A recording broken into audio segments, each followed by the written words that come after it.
Morning, नमस्कार, बहुत बहुत स्वागत है आप सभी का। आप देख रहे हैं एबीपी न्यूज। मैं हूं आपके साथ सोनल। वक्त हो गया है तेज तर्रार अंदाज में आपको फटाफट खबर दिखाने का। नमस्कार, गुड मॉर्निंग। एबीपी न्यूज पर आपका स्वागत है। आपके साथ मैं हूं आदर्श झा। तो आइए शुरू करते हैं 8 मिनट में 80 की स्पीड से खबरों का सुपरफास्ट सिलसिला। उमेश पाल शूटआउट केस में 8 दिन बाद भी पुलिस नहीं कर पाई है किसी भी नामजद आरोपी की गिरफ्तारी। शूटरों में से एक भी पकड़ा नहीं गया। उमेश पाल शूटआउट केस में फरार आरोपियों पर शिकंजा। घर और दूसरे ठिकानों पर आज भी हो सकती है बुलडोजर की कार्रवाई। उमेश पाल हत्याकांड में अतीक अहमद के करीबियों पर कस रहा शिकंजा। प्रयागराज में अतीक के हथियार सप्लायर सफदर अली के अवैध ठिकानों पर चला बुलडोजर। सफदर अली के ठिकानों पर करीब 4 घंटे चली कार्रवाई। 2 मंजिला मकान तोड़ा गया।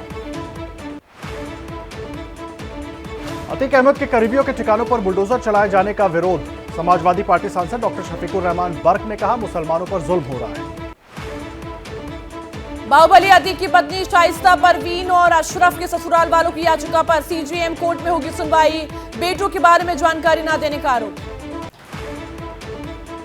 माफिया डॉन अतीक के बेटे अली अहमद की आज बदली जा सकती है जेल। नैनी सेंट्रल जेल से किसी दूसरी जेल में किया जा सकता है शिफ्ट। रायबरेली में किया गया शहीद सिपाही राघवेंद्र का राजकीय सम्मान के साथ अंतिम संस्कार। प्रयागराज शूटआउट में घायल हुए थे राघवेंद्र के अंतिम संस्कार के मौके पर यूपी के मंत्री दिनेश प्रताप सिंह, एडीजी सतीश गणेश, रायबरेली के एसपी सहित कई वरिष्ठ अधिकारी मौजूद रहे।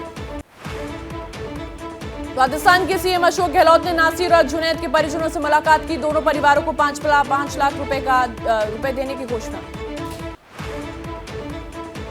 राजस्थान में 2 मुस्लिम युवकों नासिर और जुनैद की मौत को लेकर भीम आर्मी का यूपी के सहारनपुर में प्रदर्शन। सरकार के खिलाफ जमकर नारेबाजी। राजस्थान में सतीश पुनिया और वसुंधरा राजे में पोस्टर वॉर। सतीश पुनिया का 4 मार्च को जयपुर चलो अभियान। वसुंधरा समर्थन 4 मार्च को पूर्व सीएम जन्मदिन मनाने की तैयारी में। मेनका गांधी लगातार तीसरे दिन अपने संसदीय क्षेत्र सुल्तानपुर में पीएम आवास योजना के 3000 से ज्यादा लाभार्थियों को प्रमाण पत्र बांटे। कानपुर के समाजवादी पार्टी विधायक इरफान सोलंकी की मुश्किलें बढ़ी। कानपुर पुलिस ने इरफान और रिजवान सोलंकी को भूमाफिया घोषित किया।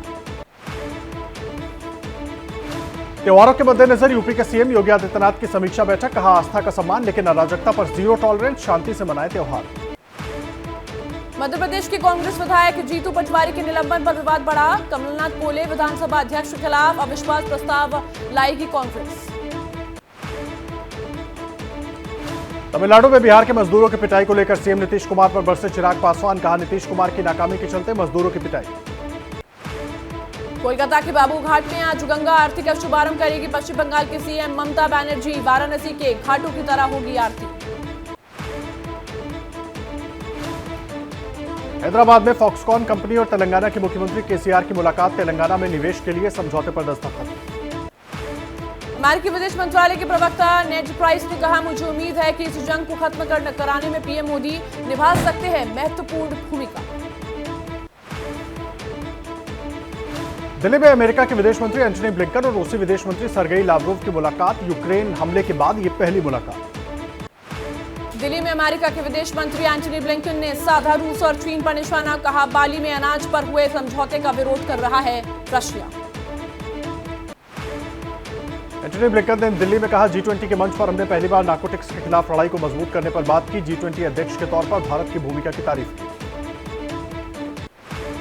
इटली की प्रधानमंत्री जॉर्जिया मेलोनी ने मुलाकात के दौरान पीएम मोदी की वर्ल्ड अप्रूवल रेटिंग पर तारीफ की। भारत की जमकर तारीफ की। दिल्ली में विदेश मंत्री एस जयशंकर की चीन के विदेश मंत्री से मुलाकात हुई। सीमा पर शांति और स्थिरता बनाए रखने पर बात। G20 एजेंडा से जुड़े विषयों पर भी चर्चा। इटली की प्रधानमंत्री जॉर्जिया मेलोनी दिल्ली में शानदार स्वागत के लिए पीएम मोदी का आभार जताया। जॉर्जिया मेलोनी का ये पहला भारत दौरा है।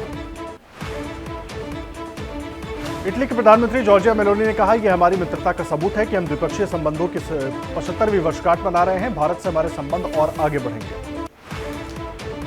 जॉर्जिया मेलोनी का स्वागत करते हुए पीएम मोदी ने कहा, इटली के नागरिकों ने उन्हें प्रथम महिला एवं सबसे युवा पीएम के तौर पर चुना है। इस ऐतिहासिक उपलब्धि पर उन्हें बधाई। दिल्ली में रायसीना डायलॉग का आज दूसरा दिन। आज अमेरिकी विदेश मंत्री एंटनी ब्लिंकन और रूसी विदेश मंत्री सर्गेई लावरोव भी शरीक रायसीना डायलॉग में शामिल होंगे। दिल्ली में आज क्वाड विदेश मंत्रियों की मीटिंग। जापान के विदेश मंत्री भी शामिल होंगे। बैठक की अध्यक्षता विदेश मंत्री डॉक्टर एस जयशंकर करेंगे। क्वाड विदेश मंत्रियों की मीटिंग में ऑस्ट्रेलिया और जापान के विदेश मंत्रियों और अमेरिका के विदेश मंत्री शामिल होंगे। क्वाड की बढ़ती भूमिका पर होगी चर्चा। पुराने फैसलों की भी होगी समीक्षा।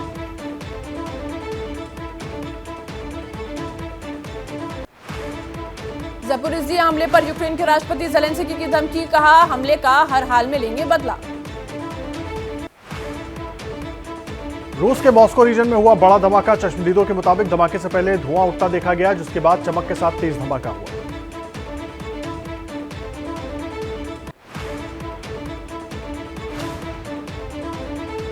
खार्किव इलाके में यूक्रेनी टैंकों ने रूसी मोर्टार क्रू को बनाया निशाना। 30 के करीब रूसी सैनिकों का काफिला यूक्रेन में घुसने की कर रहा था कोशिश। रूस ने यूक्रेन पर लगाया हमला कर सिविलियन की जान लेने का आरोप। राष्ट्रपति पुतिन ने कार्रवाई को कहा आतंकी हमला। कीव ने इस तरह के हमले की किसी घटना में शामिल होने से इनकार किया। कहा, पुतिन ध्यान भटकाने की कर रहे हैं कोशिश। अमेरिका में लुफ्तांसा की एक फ्लाइट जबरदस्त एयर टर्बुलेंस का हुआ शिकार। विमान में सवार 7 लोगों को चोट लगी। हांगकांग के एक बहुमंजिला शॉपिंग सेंटर में भड़की भयंकर आग। हादसे में अब तक 2 लोगों के घायल होने की खबर। ऑस्ट्रेलिया के साथ तीसरे टेस्ट में हार के करीब टीम इंडिया। खेल के दूसरे दिन टीम इंडिया दूसरी पारी में 163 रन बनाकर ऑल आउट। भारत और ऑस्ट्रेलिया के बीच हो रहे टेस्ट मैच का आज तीसरा दिन। ऑस्ट्रेलिया को जीत के लिए मिला है 76 रनों का लक्ष्य। किंग खान शाहरुख के घर मन्नत में दीवार फांदकर घुसे 2 युवक। सिक्योरिटी गार्ड्स ने पकड़ा। पूछताछ में बताया शाहरुख से चाहते थे मिलना। पुलिस ने दर्ज की एफआईआर। मुंबई में एक्टर नवाजुद्दीन सिद्दीकी देर रात अपनी मां से मिलने वर्सोवा पहुंचे, लेकिन गेट पर भाई ने मां से मिलने से रोका। नवाज की मां की तबीयत खराब। पूर्व पत्नी और नवाज के बीच विवाद से परिवार में तनाव।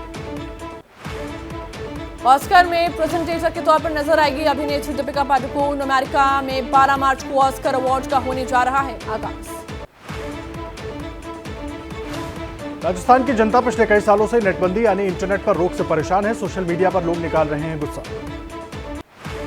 केंद्रीय विद्यालय की टीचर पात्रता परीक्षा में सेंधमारी करने वाले सॉल्वर गैंग का पर्दाफाश। गैंग के सरगना समेत 21 लोग पकड़े गए। परीक्षा में नकल के लिए अपनाया जा रहा था हाईटेक तरीका। 800 किलोमीटर दूर बैठकर कराए जा रहे थे पेपर सॉल्व। एग्जाम पास कराने के लिए हर छात्र के लिए जा रहे थे 12-12 लाख रुपए। सॉल्वर गैंग का सरगना अलीगढ़ या चित्तरंजन शर्मा निकला। यूपी के इटावा के प्राथमिक स्कूल के छात्रों ने वीडियो के जरिए सीएम योगी से लगाई गुहार। जर्जर स्कूल की इमारत फिर से बनवाने की अपील की। अब सिर्फ केंद्र सरकार की मर्जी से नहीं होगी चुनाव आयुक्त की नियुक्ति। नेता विपक्ष और चीफ जस्टिस भी करेंगे चुनाव आयुक्तों का चयन। कांग्रेस नेता पवन खेड़ा की याचिका पर सुप्रीम कोर्ट में आज सुनवाई। असम और यूपी में दर्ज कुल 3 एफआईआर को एक जगह ट्रांसफर करने पर विचार। पिछले शुक्रवार को हुई सुनवाई में कोर्ट ने खेड़ा को बड़ी राहत दी थी। दिल्ली में गिरफ्तार किए गए खेड़ा को असम जाने से पहले दे दी गई थी अंतरिम जमानत। सुप्रीम कोर्ट में तमिलनाडु सरकार की याचिका पर सुनवाई। आरएसएस के मार्च को रोकने के लिए मद्रास हाईकोर्ट के आदेश के खिलाफ राज्य सरकार की याचिका। गाजीपुर के चर्चित उसरी चट्टी कांड का ट्रायल किसी दूसरे जिले में ट्रांसफर किए जाने की याचिका पर सुनवाई। माफिया मुख्तार अंसारी से जुड़ा है ये केस। हाथरस के बुलगड़ी केस में SC/ST स्पेशल कोर्ट का बड़ा फैसला। चारों आरोपी सामूहिक दुष्कर्म में दोष मुक्त। संदीप सिंह दोषी पाया गया। इलाहाबाद हाईकोर्ट से बाहुबली अतीक अहमद के परिवार को झटका। बेटे अली अहमद की जमानत अर्जी खारिज की। Umesh Pal shoot out case में अतीक अहमद के परिवार का नाम आने के आधार पर खारिज की जमानत की अर्जी। अदानी ग्रुप को मिला बड़ा निवेश। अमेरिकी इन्वेस्टमेंट फर्म GQG ने खरीदी करीब 15.5 करोड़ की हिस्सेदारी। मथुरा के श्री कृष्ण जन्मस्थान पर आज खेली जाएगी लठमार होली। श्रद्धालुओं पर चढ़ा रंग भरी एकादशी का रंग। वाराणसी के विश्वनाथ मंदिर में आज बाबा विश्वनाथ का गौना उत्सव में उमड़ेंगे श्रद्धालु। अयोध्या में खेली गई सौहार्द की होली। हिंदू और मुस्लिम समुदाय के लोगों ने फूलों और अबीर गुलाल की होली खेली। पूर्वोत्तर के त्रिपुरा और नागालैंड में बीजेपी की शानदार जीत के बाद दिल्ली के बीजेपी मुख्यालय में जश्न। पीएम मोदी का विपक्ष पर हमला, बोले कट्टर लोग कहते हैं मर जा मोदी, लेकिन देश कहता है मत जा मोदी। प्रधानमंत्री मोदी का कांग्रेस और लेफ्ट पर निशाना, कहा त्रिपुरा की तरह केरल में भी बीजेपी की सरकार बनेगी। दिल्ली के बीजेपी मुख्यालय में कार्यकर्ताओं ने किया प्रधानमंत्री का जोरदार स्वागत, मोदी मोदी के नारों से गूंजा बीजेपी मुख्यालय। दिल्ली में आज बीजेपी संसदीय दल की बैठक नहीं, प्रधानमंत्री मोदी और बड़े नेता अलग से मिले। मेघालय और त्रिपुरा के नतीजों पर बीजेपी अध्यक्ष जेपी नड्डा का भी जोरदार स्वागत, नड्डा का विपक्ष पर निशाना।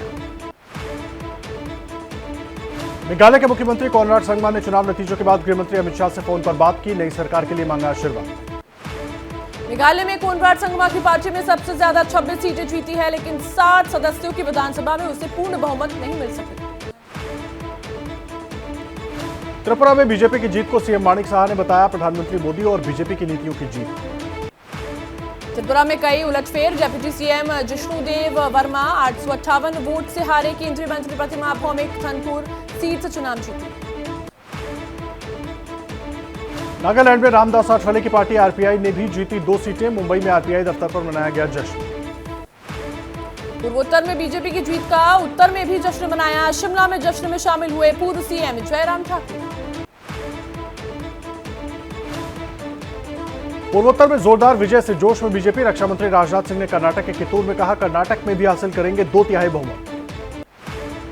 कित्तूर में कर्नाटक के सीएम वासवराज बोम्मई का बयान, कांग्रेस पीएम मोदी के खिलाफ उल्टा सीधा बोलती है, जनता सबक सिखाएगी। उपचुनाव में कांग्रेस ने 3-2 से बनाई बीजेपी पर बढ़त, महाराष्ट्र की कस्बा विधानसभा सीट बीजेपी से छीनी, तमिलनाडु और पश्चिम बंगाल में भी कांग्रेस की जीत। महाराष्ट्र की कस्बा पेट सीट पर महाविकास अघाड़ी के उम्मीदवार की सीट, उद्धव ठाकरे गुट के समर्थकों ने मनाया जश्न। आज फिर मिशन कर्नाटक पर गृहमंत्री अमित शाह देवनहल्ली से विजय संकल्प रथ यात्रा को हरी झंडी दिखाकर रवाना करेंगे, शाम 4:30 बजे देवनहल्ली में रैली। गृहमंत्री अमित शाह आज रात 8 बजे बेंगलुरु के टाउन हॉल में बेंगलुरु सेफ सिटी प्रोजेक्ट का शुभारंभ करेंगे, कर्नाटक बीजेपी के बड़े नेता रहेंगे मौजूद। आरएसएस प्रमुख मोहन भागवत का बड़ा बयान, बोले ग्रंथों में बहुत कुछ बदलाव हुआ, ग्रंथों और परंपरा की समीक्षा होनी चाहिए। आरएसएस प्रमुख मोहन भागवत ने कहा विदेशी आक्रमण के कारण देश का बहुत नुकसान हुआ है, नई शिक्षा नीति से बहुत कुछ बदलेगा।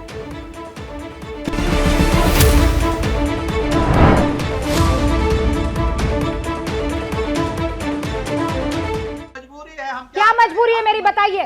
मैं अभी आपको बताती हूँ कि मैंने ओए होए होए होए, नमकीन के चटकारे लेते हुए टकटकी मार के डिबेट शो को पॉज रिपीट कर करके देख रहे हैं जोगिंदर जी। इनकी तरह आप भी देखें अपने फेवरेट डिबेट्स को रिपीट कर और डाउनलोड कीजिए एबीपी लाइव ऐप अपने स्मार्ट टीवी पर।